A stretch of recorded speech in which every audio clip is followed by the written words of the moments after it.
Property tax, 3 main areas where you can get deductions for your property. Stay tuned.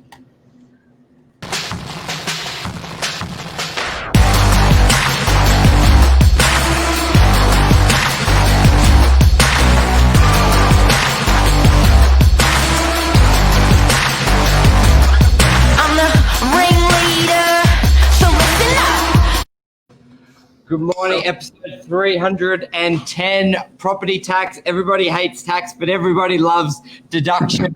Mark Nova and Harry, welcome. Good morning. So hey, Harry, last time I went bananas, last one Harry did, and I think you've helped a lot of people, so we had to bring you back on it again. Thank you so much. No problem. Pleasure to be back. Yes, so last episode we touched on a lot of people working from home, what you can deduct and sort of the levels. And I think it was very simple but very eye-opening for a lot of people. Obviously through COVID, everyone's sort of working from home and they're buying stuff but they're not always thinking, hang on, maybe I can claim this back because they're not used to being able to do it. And a lot of people have that with their deductions for their house, their investment property. So this morning, let's cover some main things where people can implement straight away and open their eyes for what they can do. Certainly. So today's a very interesting topic because it pretty much impacts everybody with a rental property. So if you've got a rental property, then it's important to pay close attention to this because there could be thousands of dollars that you're missing out on in regards to tax deductions. So when the year's finished, your agent provides you with an agent statement with your costs that you've already expensed, such as cleaning, strata, gardening, repairs and maintenance, all of that.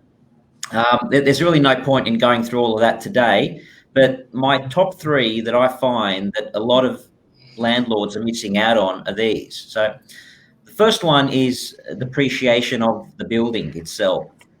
So it's not an actual cash outlay that somebody has incurred.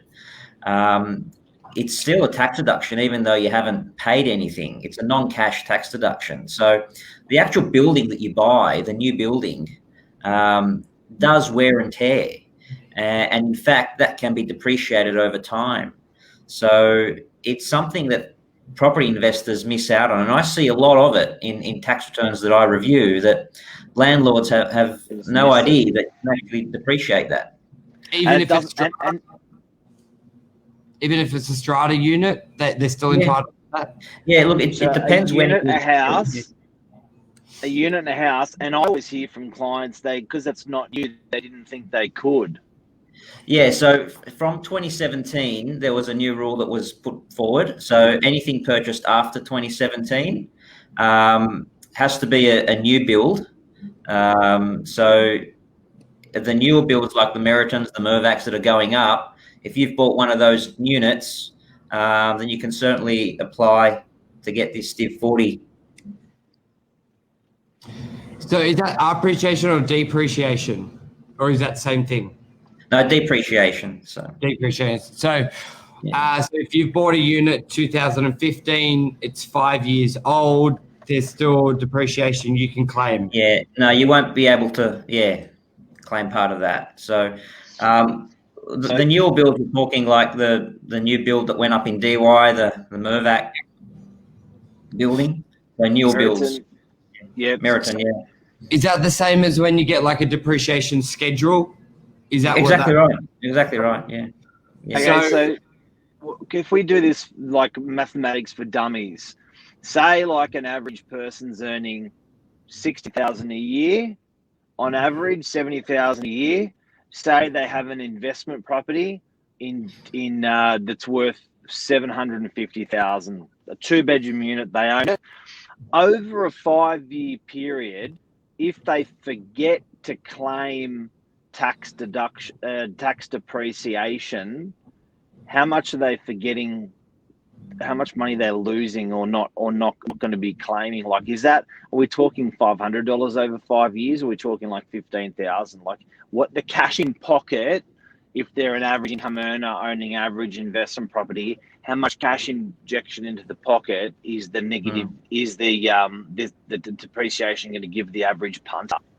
Yeah, so you need to call in a quantity surveyor because it's actually a very complicated calculation to do.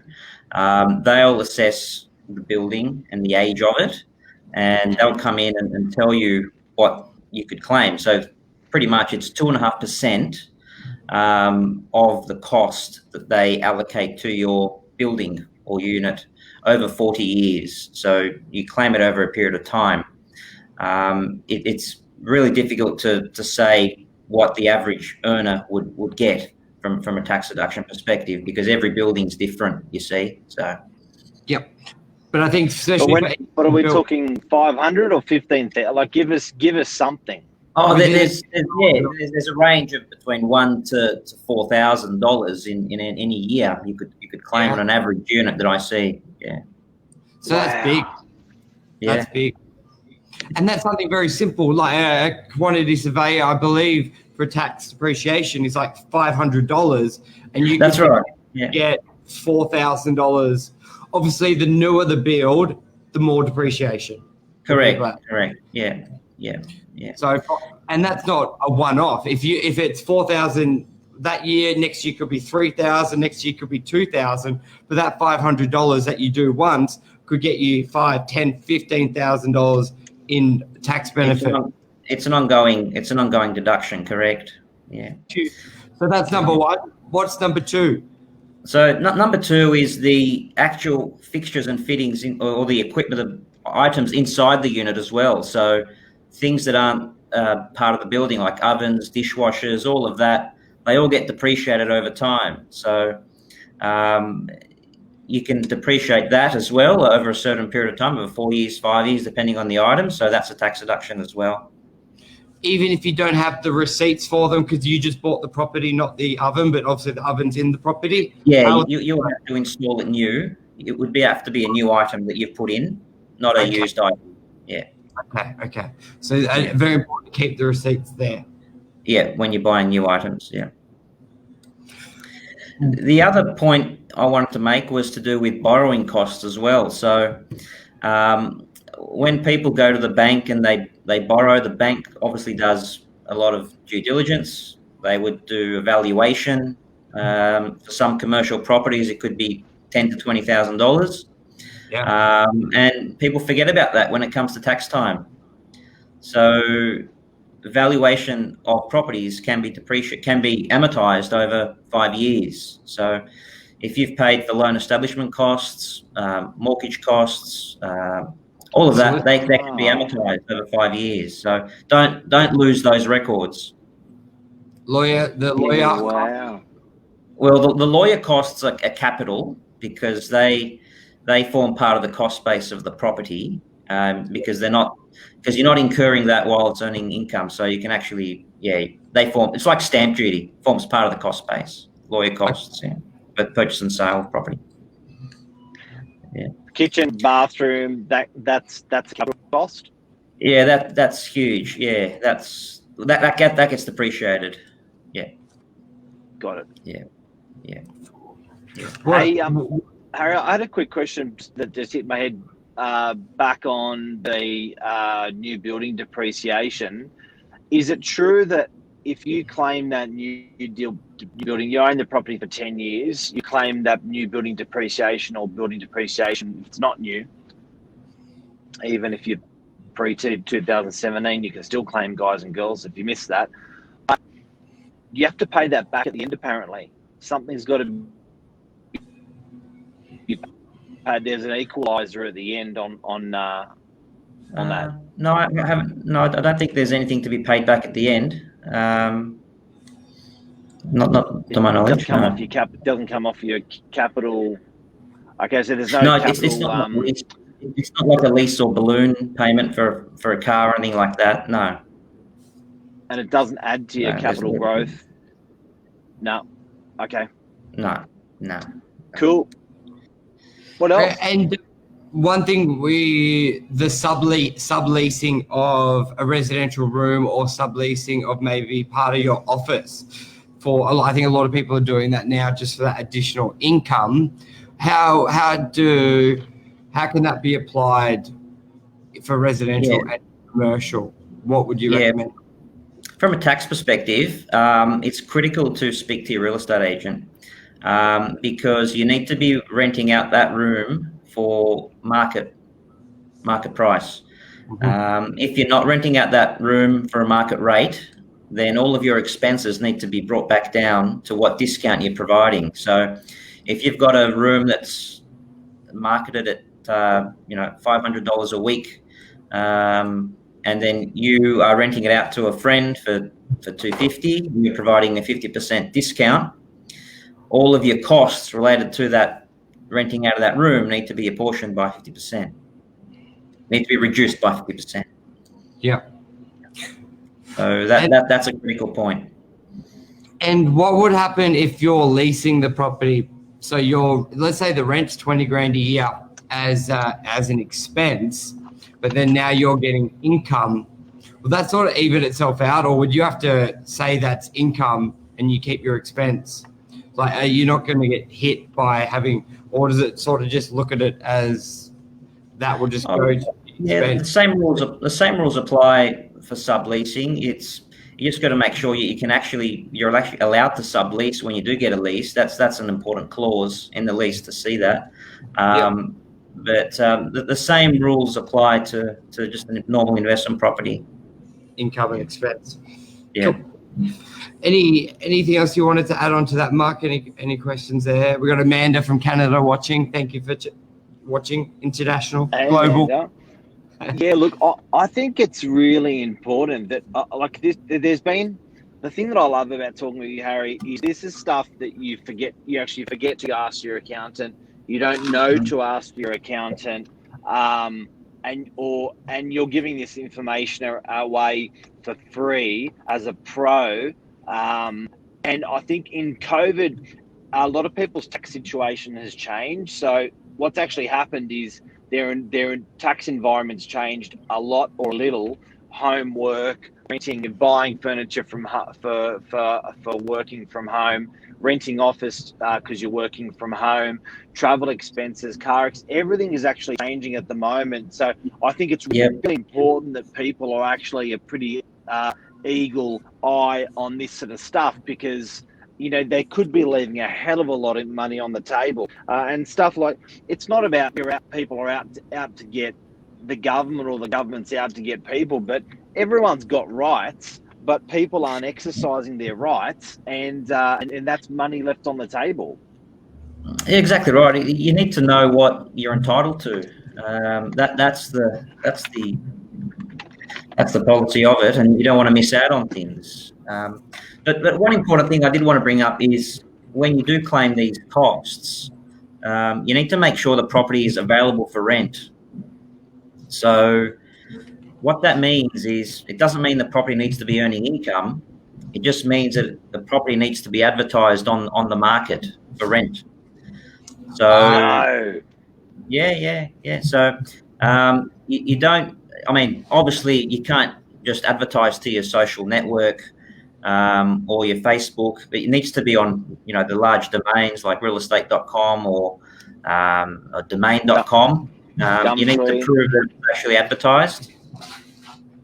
Wow. Yeah. And if it is, then you can claim all of your expenses. Because a lot of people worry about that, where they've just bought a property, they do renovations, and they're going to rent it out. So like, does it count? So as long as you have it advertised for lease, coming soon, do the work to it, you can claim it, or in between tenants, as long as it's been for lease, you can show it's actively. That's big. I know a lot of people worry about that. They're like, well, I did the works before I had a tenant. So the key thing there is have an ad online saying for lease, coming soon, available in 4 weeks. Get the works. Well, yeah, you can't really say coming soon or available in 4 weeks. You got to really say available now. Okay. That's the trigger. It's got to be available now. Obviously, it's hard to do repairs while it's available now, but it has to be available to rent tomorrow or today, type of thing. Okay. While you're doing the work. Just to take that from the top, if you are going to be claiming a tax deduction, whether it's negative gearing, you're just renting your property out, or even if you're going to rent out your room in your own house, Yep. is that you still need to have it formally advertised? With the rooms, yeah, exactly right. Yeah, it Yeah. has to be advertised for rent if you want to claim any type of deductions against those premises. Yeah. Because I guess you want to sort of show that it's been open market, fair market value that's been placed on it. And how would one arrive to market value? Well, there's no better way to arrive to market value than actually putting it to the market. Yeah. So it's pretty important that people keep a screenshot of that where it appears at the very least. Yep. Yeah. I mean, have a record of where you've advertised the property and for what period, because that's critical. And I'm sure the domains will give you some kind of docket or receipt to show that you're online for that period of time, and that's evidence. Or even, your real estate agent could sign a declaration to say that we advertised the property during this period. That can be done as well. Usually the first option is better. Substantiation. Yes. All right, perfect. Well, anything else you add on to that? 15 minutes flies when you're talking about tax. Don't like tax. The other thing that's come up that a lot of people forget about, that the rules changed in 2017, is to do with travel costs to your rental property. So prior to 2017, you could actually drive, if you had a property at the South Coast, you could drive down to that property, do a few repairs on that property, do a bit of gardening, and then claim all of your fuel, your travel down there. But that's all been scrapped at the moment. So unless you can prove that you're actually running a business of rental properties, carrying on a business, then you can't actually claim the travel costs. So a lot of landlords still think that travel to a rental property you can still claim, but that's actually been abolished. I reckon a lot of people may have been buying down in Melbourne, the coast. Every time they go up there, they search for their property. Yeah. That would be a good way. Yeah, a lot of people have properties in their SMS. Yeah, a lot of people have properties, in their SMSF, and they drive down to repair it, and they think it's deductible, but it's actually not. So since a lot of people are traveling the world doing the same thing. Yeah. Yeah. Any other big changes like that? Because I reckon that's very significant that nobody knows. I reckon there's a lot of people out there still collecting their petrol receipts, the flight tickets for that that property. Yeah, look, I think people tried to take advantage of the system, and it was just too much of an overload of deductions coming through on that basis, and the ATO said we're going to scrap this. So when too many people try and take advantage of things, then the ATO step in and change the rules. So that's how it works. Yeah. Okay. Yeah, first class tickets up to Queensland to see the investment property. No. Yeah. Alrighty. Anything else you want to add to that? Thank you again very much, Harry, for coming on. No problem. Look, it's an area that affects everybody, so I think it was important to talk about it. If you've got a rental property, then this sort of webinar really affects you, and it's good to speak to your agent. It's good to speak to your accountant. Good to speak to your lawyer. Try and get as much professionals around your decision making as possible, because that helps in remaining compliant and making the right decision down the track. Yes, and I've put your details into the conversation as well, because if you don't have an accountant, I reckon a lot of people may have just bought, they never really used an accountant because they had a simple summary, and Harry's details that you call, and you're local, where you Milsons Point. Yeah, so awesome. All right, fantastic. Thank you very much, legend. All right. Good to chat, guys. Thank you so much, buddy. It's unbelievable what you've done, and it's very generous of your time for people. And I guess if you are without an accountant, the perfect man for the job right in front of you. Thanks, buddy. Appreciate that, Mark. Thank you. Thanks, guys. Chat soon. See ya. Bye.